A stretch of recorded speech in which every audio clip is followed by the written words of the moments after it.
খাদ্য বিভাগের ধান চাল সংগ্রহে ধীরগতির কারণে ব্রাহ্মণবাড়িয়ার আশুগঞ্জ মোকামে ধানের বেচাকেনা কমে গেছে।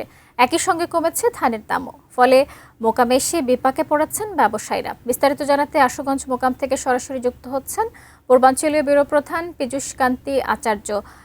পীযূষ, এই যে ধান চাল সংগ্রহের ধীর গতি, এর কি কারণ এবং ব্যবসায়ীরা এ বিষয়ে কি বলছেন?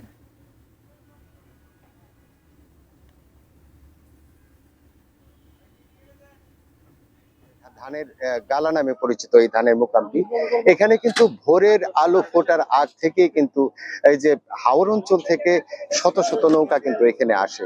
আজকেও আমরা দেখতে পেয়েছি যে এখানে নৌকা আসছে। এখানে প্রায় মৌসুমে প্রায় প্রতিদিন 1 লাখ মেট্রিক টন ধান কিন্তু বেচা কেনা হয়ে থাকে, কিন্তু এখন কমে গেছে। কারণ হচ্ছে যে ব্রাহ্মণবাড়িয়া জেলার যে খাদ্য গুদামগুলো রয়েছে, এই গুদামগুলোতে আসলে তিল ধারণের ঠাঁই নেই।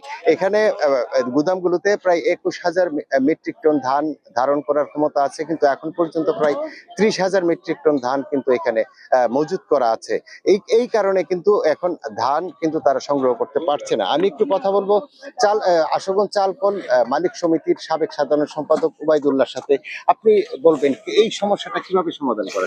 সমাধান করতে হলে যেমন সারা বাংলাদেশে প্রায় 24 লাখ মেট্রিক টনের উপরে চাল মানে মজুদ আছে আর কি। বাংলাদেশের ইতিহাসে এত ধান চাল কখনোই মজুদ ছিল না সরকারের কাছে। এটার থেকে উত্তরণের রাস্তা হচ্ছে হইলো যেমন হাল হনন কর্মসূচি আছে, বিভিন্ন কর্মসূচি আছে, হাতদের বিনিময়ে যদি সেক্ষেত্রে জায়গাগুলি খালি হলে সেক্ষেত্রে আমরা চাউল দিতে পারবো। আর এলসিটা যদি বন্ধ না করে সেক্ষেত্রে আমাদের দেশের কৃষকরা মারা যাবে।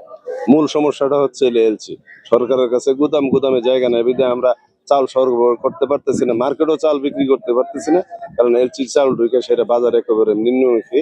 এই জন্য এলসি যদি বন্ধ না করে কৃষক বাঁচবে না। ধন্যবাদ আপনাকে। তিনি যেমনটি পরামর্শ দিলেন, এক হচ্ছে এলসি বন্ধ করতে হবে, আরেকটা হচ্ছে যে খাল খনন কর্মসূচি সহ সরকারের যে কর্মসূচিগুলো রয়েছে সেগুলি খাদ্যের বিনিময়ে করার জন্য। এখানে আরেকটি তথ্য দিয়ে রাখি, এখানে কিন্তু প্রায় 2000 শ্রমিক কাজ করে প্রতিদিন।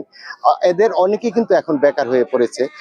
তারা কিছু কিছু কাজ করলেও কিন্তু অধিকাংশ শ্রমিকই কিন্তু এখন বেকার।